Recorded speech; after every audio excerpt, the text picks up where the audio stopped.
Hello, कसला विचार करतोय? आपण निघूया का? खूप उशीर झालाय. आई जेवणासाठी वाट बघत असते. प्रताप, मला काहीतरी सांगायचंय तुला. बोला ना. मला ना खरंच हे सगळं खूप आवडलंय. इथलं देऊळ, हे गाव, हिरवीगार शेत, हे सगळं खूप छान आहे खरंच. आणि इथली माणसंही मला खूप आवडलीत. आणि सगळ्यात महत्वाचं म्हणजे प्रताप, मला तू खूप आवडलास. तुला कळतंय ना मी काय म्हणते ते?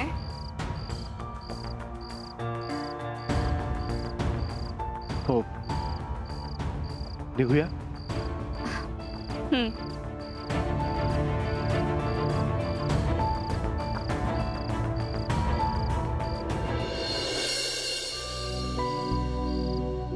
पिंट्या, तिथं का बसला?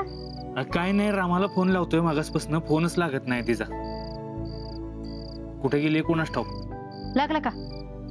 नाही. लागला का? हा, लागला.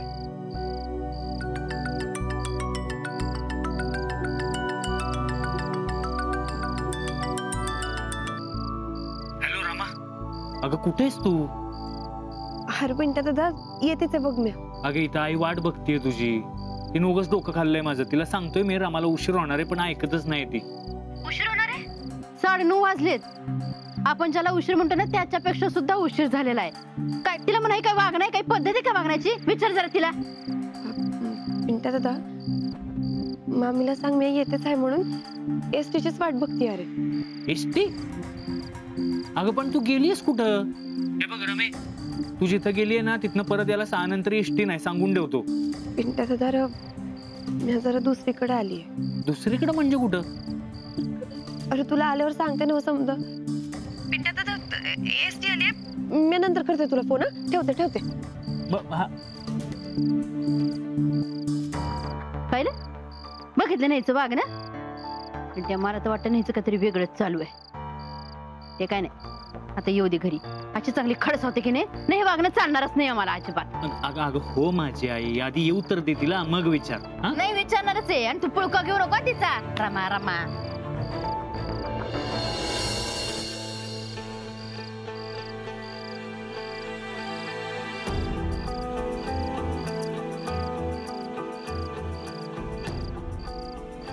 देवा, उशीर झालाय. आता काय करू?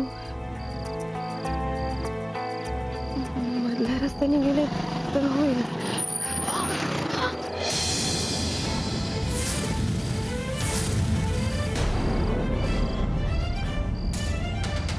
अगं ए, काय करतेयस? गाडी खाली आली असतीस ना. लक्ष कुठे तुझं? कुठल्या विचारात चालली आहेस? नाही, काही नाही. मला माफ करा. Hello, excuse me, if I am not wrong, ती तूच आहेस ना जिने आम्हाला पत्ता सांगितला होता?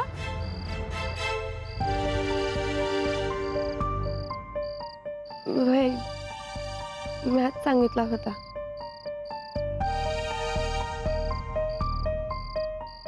अनाथासाठी माफ करा. ते गाडीला धडकता वाचले मी. येते.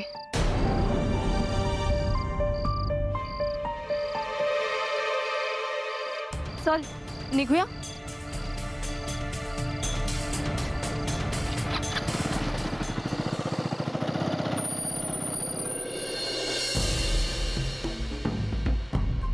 रमा, थांब तिथंच थांब. नाही खरं तर उमऱ्याच्या बाहेरच उभी राहा. जा तिथं उभी राहा. सरला थांबा तुम्ही जरा. काय करायचं रमा? मीठ मोहऱ्या वळू तुझ्यावर ना, का भाकर तुकडा वळू, का औक्षण करू तुझं? काय करू मी नक्की? ते सगळं राहू दे. मला सांग, तुला याला उशीर का झाला? मामी, अगं पण मी सांगितलं होतं ना तुला. अगं हो सांगितलं होतं, पण वाजले किती बघितलंस का तू? रमा, तुझ्या अशा वागण्याने ना भडका उडतो बघ माझा. ह्या गावामध्ये तरण्या तोट्या पोरीने इतका वेळ बाहेर राहणं बरं आहे का? आधीच इतके दिवे लावून ठेवलेस, अजून नाचक्की करायची का आमच्या गावामध्ये? आई अगं काय आहे, कुठला विषय कुठं नेते तू? नाही बरोबरच आहे पिंट्या, बरोबरच बोलते मी आणि फक्त बोलून दाखवते. अगं पण थांब ना जरा, आले आले नाही नाही बोलू दे मला. आपण हिला काही बोलत नाही ना, त्याचाच परिणाम आहे हा. हिच्यामुळे काय गोंधळ उडलाय माझं माहितीये का तुला पिंट्या? अगं पण झालं काय? अहो हिनं मला सांगितलं होतं मी तुझ्या कामाच्या ठिकाणी जाते, तू रोजगार केंद्रावर जा. मी गेले रोजगार केंद्रात, पण तिथं काय काय बायका काम करतात मला काहीच माहिती नाहीये. मला काहीच काम येईना तिथलं. सगळेजण हसायला लागल्या मला. एवढी चिडचिड झाली ना माझी तिथं. ते काय ना रामा, तू तुझ्या कामावर जा, मी माझ्या कामावर जात जाईल. अगं पण मामी ठरलंय म्हणजे ठरलंय, तसं मी त्यांना कळवून पण टाकलंय. पण ते सगळं जाऊ दे रामा. संध्याकाळी तू तिथनं निघाली होती आणि आत्ता घरी येते. इतकं कुठं होती तू? काय चाललं होतं तुझं? हे बघ रमा, आणखीन धक्के सहन करण्याची ताकद नाहीये माझ्यामध्ये आता. रमा तुला ऐकू येतं ना मी काय म्हणते? मग बोल की, उत्तर दे की मला. मामी अगं नवसाची शपथ घेऊन सांगते, हवं तर आपल्या चिंगीची शपथ घेऊन सांगते, पण मी काय बी चुकीचं काम करत नाहीये. माझ्यावर विश्वास ठेव. अजून एक काम होतं म्हणून गेले होते, महत्वाचं होतं ते.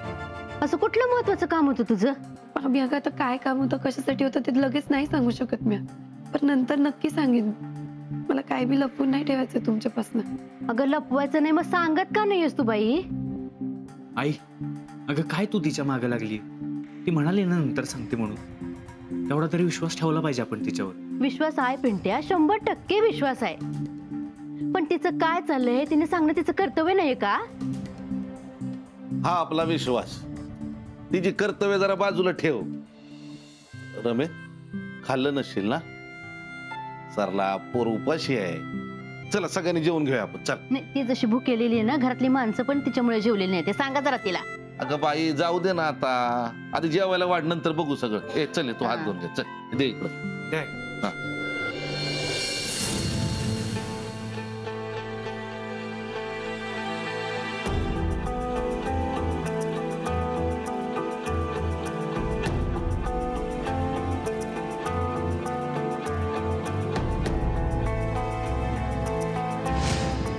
बसा.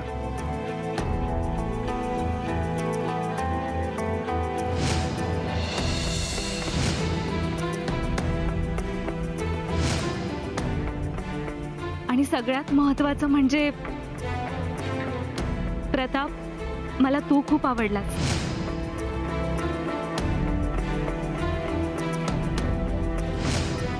रमा, रमा थांबा. रमा, माझं तुमच्यावर खूप प्रेम आहे.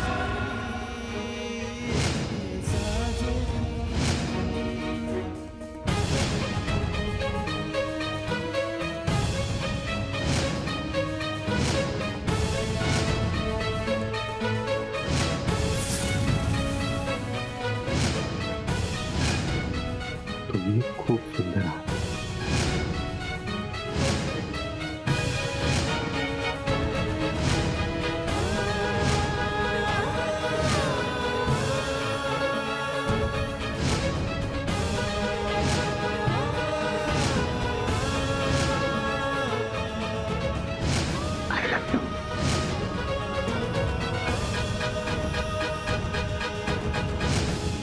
आठवणी, या आठवणीच धोकादायक आहेत. नाही, मी आता ठरवलंय, रमा यांच्या कितीही आठवणी आल्या तरी त्यांना मनात थारा द्यायचा नाही. रमापासून आणि त्यांच्या आठवणींपासून दूर जायचंय मला. पुसून टाकायच्यात त्या सगळ्या आठवणी कायमच्या.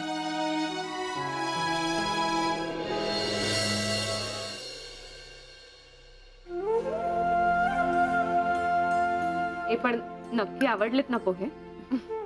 अगं किती वेळा तू तेच विचारणार आहेस आम्हाला? अगं या पोह्यात जेवढे शेंगदाणे आहेत ना तेवढ्या वेळा विचारलायस तू एकच प्रश्न. खरंच खूप मस्त झाले. तू म्हणालेलीस ना तसे अगदी आउट ऑफ द वर्ल्ड झाले ते पोहे.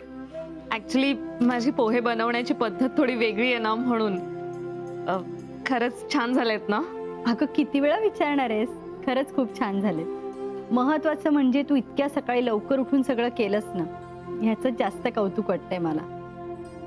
पण तुला नक्की आम्हाला विचारायचंय का तुला दुसऱ्या कोणाकडून उत्तराची अपेक्षा आहे? खूप छान झालेत पोहे. मग आज कुठे दौरा? गावातली राहिलेली ठिकाणं आहेत ना, तिकडे फिरायला जाणार आहोत. आणि काल बोलता बोलता प्रतापने सांगितलं होतं की इथे ते तुमचं एक महिला रोजगार केंद्र आहे, तिथे जायचंय.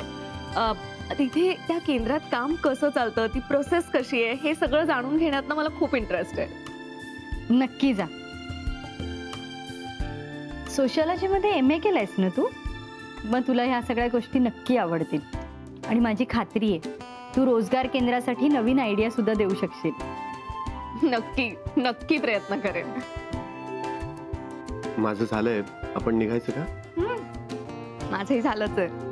येऊ म्हणते आम्ही. चलते तू. Bye bye bye.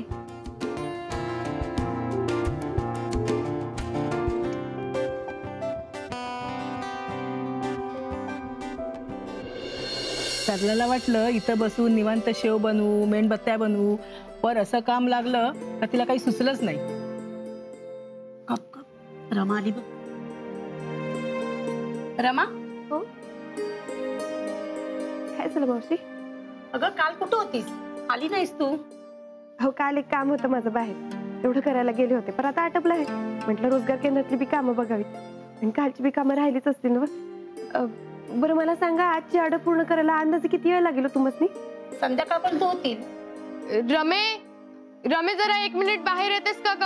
वय आलेच, बघून येते. काय झालं?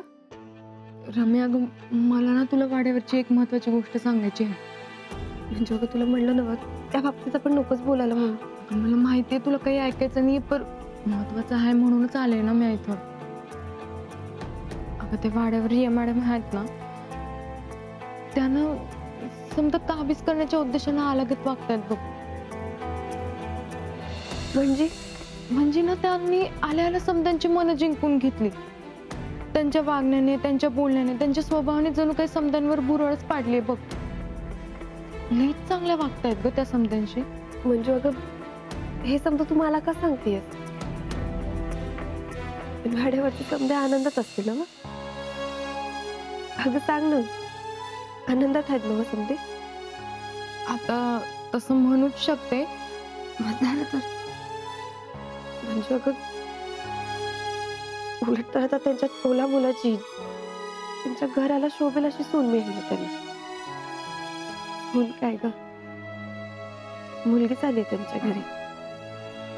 चांगलंय की मग उगा आपण कशाला त्याच्याबद्दल चर्चा करायची ना. ते समजे खुश असतील तर मला बाकी काय बी नको. रमे, मी अभिजादावांच्या घरातलं मीठ खाल्लं आणि त्यांचं चांगलं व्हावं मला बी असं वाटतं ग. त्यांचं चांगलं तेव्हाच होईल जेव्हा तू त्या घरात सून बनून येशील. रमे अगं, तू माझी जीवाभावाची मैत्रीण आहेस आणि तुझं चांगलं होत नाही हे पाहून मला बी लई वाईट वाटतंय ग. तुला असं आतून झुरत राहावं लागतं हे कळतंय मला. तू आतून किती तुटत असशील ना याचा बी लई अंदाज आहे मला. म्हणूनच बोलायला आले ग मी. आणि तुझ्याशी नाही बोलणार तर कोणाशी बोलणार मी? आणि माझ्या बोलण्याने जर तुझ्या आणि छोट्या मालकांमध्ये पुन्हा समजा नीट होणार. हे बघ, तू खरंच लय जीवा भावाची मैत्रीण आहेस ग माझी. तुला तर काय वाटतंय मी समजू शकते. बरं जाऊ देत ना आता. समजा जे घडून गेले ते तर आपण बदलू शकत नाही, आणि जे आपल्या मनात आहे ते काही घडू शकत नाही. बस एवढं बोलून गप्प बसायचं का आपण? रमे, तुझं काय पुढे? बघ रमे, त्या घरात लग्न होणं शक्य नाही, पण दुसरीकडे कुठे लग्न करण्याचा विचार तरी केलायस का तू? मग लहानीचं नाव काय ठेवायचं ठरलं का? नाही अजून. सुमितीला बेबोस म्हणायची, त्यामुळे आमच्या समद्यांच्या तोंडात बेबोस नाव बसलं बघा. आणि तसा नावाचा काही विचार केला नाही आम्ही अजून. बरं, पण विचार करून चांगलं नाव ठेवा काहीतरी. आम्ही पण 1-2 नावं सुचवू तुम्हाला. खरं म्हणजे इथं मी वेगळ्याच कामासाठी आलो होतो, पर विषयच असा आहे की असं एकदम बोललं तर मग. मग बोला की. ओ विश्वाराव, असं चाचपडत आहे काय? काय ते बोला की स्पष्टपणे. काय मदत हवी आहे का? पैसे हवेत का? नाही, हे बघा, आता जे काय मी तुम्हाला सांगणार त्याचं वाईट वाटून घेऊ नका, पर ते तुमच्याशी बोलणं फार महत्वाचं आहे. मग बोला की. हे बघा, आता मी जे काय तुम्हाला सांगणार आहे ते मला अजिबात पटलं नाहीये बघा. पर माझे आई बाबा तुमच्याकडे येण्या अगोदर मी गोष्ट तुमच्या कानावर घालून ठेवतोय. आपली सुमी अपघातात गेली. आता बेबोला बघायला, तिची काळजी घ्यायला कोणी नाही. माझे आई बाबा पण आता थकले, म्हणून त्यांची अशी इच्छा आहे की माझं दुसरं लग्न करावं. मग त्यात काय एवढं? आम्ही पण तुम्हाला तेच सांगतोय की या वर्षभरात लग्न करा. तुम्ही खरंच कराव. लहानीला पण आई मिळेल. आणि कसं ना, तुमचं वय लहान आहे अजून. अख्खं आयुष्य पडलंय तुमच्या समोर. तुमचा संसार करणारी, लहानीचा सांभाळ करणारी एखादी चांगली मुलगी मिळाली ना तुम्हाला, खरंच लग्न करा तुम्ही. आम्हाला तसं कुणाला काही वाईट नाही वाटणार. आम्ही आशीर्वादच देऊ तुम्हाला. खरंच. ते समजा ठीक आहे हो, पण माझ्या आई वडिलांची अशी इच्छा आहे की रमाने माझ्याशी लग्न करावं.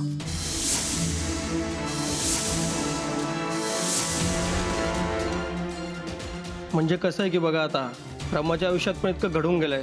तिला पुढे मुलगा मिळेल न मिळेल. आणि कसं आहे, ती सुमीची बहीण पण आहे. ती बेबोला चांगली सांभाळेल, चांगली माया लावेल. म्हणून तुमच्याच घरात पुन्हा एकदा सोयरीक व्हावी अशी आईबाबांची इच्छा आहे माझी. हे काय बोलतोय तुझं? तुला कळतंय का? हा, काय मूर्खासारखं बडबडतोय उगाच? हो, नाही, तुम्ही गैरसमज करून घेऊ नका. मग काय लग्न करून देऊ तुझं? हा, अरे प्रतापराव तुझे चांगले मित्र आहेत ना, मग त्यांचं ज्या मुलीवर प्रेम आहे तिलाच मागणी घालायला आला तू?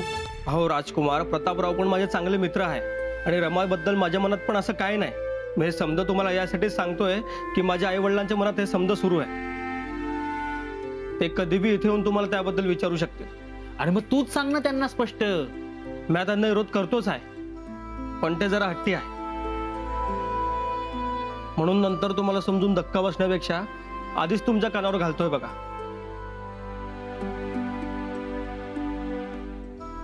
बरं चला, मी निघतो. येतो. मामा.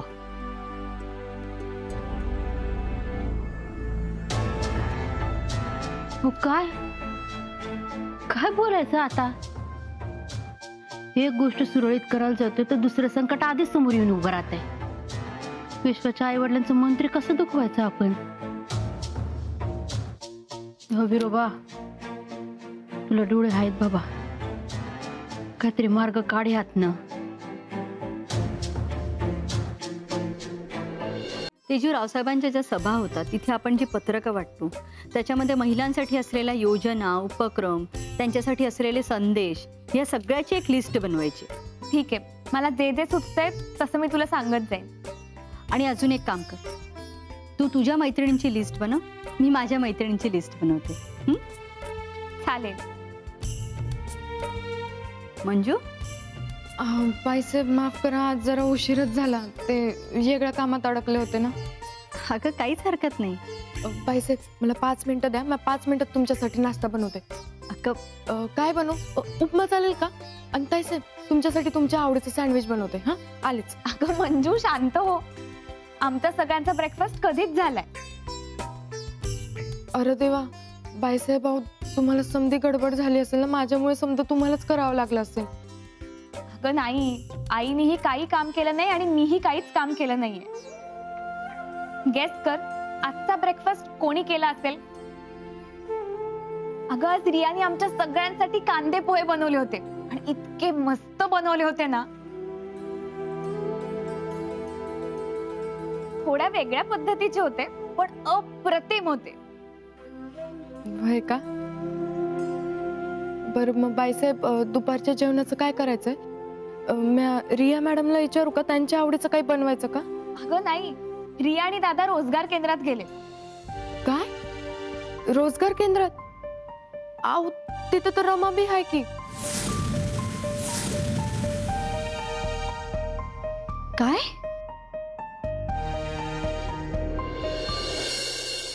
कसं? अगं रमा, हो तू आज ही काम का करतेस? अहो मावशी, काय बी झालं ना तरी संध्याकाळपर्यंत ही ऑर्डर तयार झाली पाहिजे बघा. म्हणजे सामान भरून बॉक्स मोजून हिशोब बी मांडून झाला पाहिजे. हे कसं आहे ना, जी माणसं हे सामान घ्यायला येणार आहेत त्यांच्याकडे फार वेळ नाहीये. ते येतील, माल घेतील आणि पैसे देऊन निघून जातील. त्यामुळे म्हटलं बाकीची कामं नंतर करावी, आधी हे करून घ्यावं.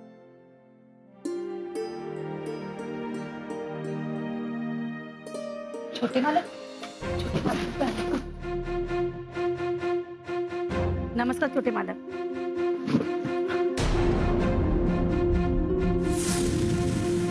नमस्कार छोटे मालक. नमस्कार.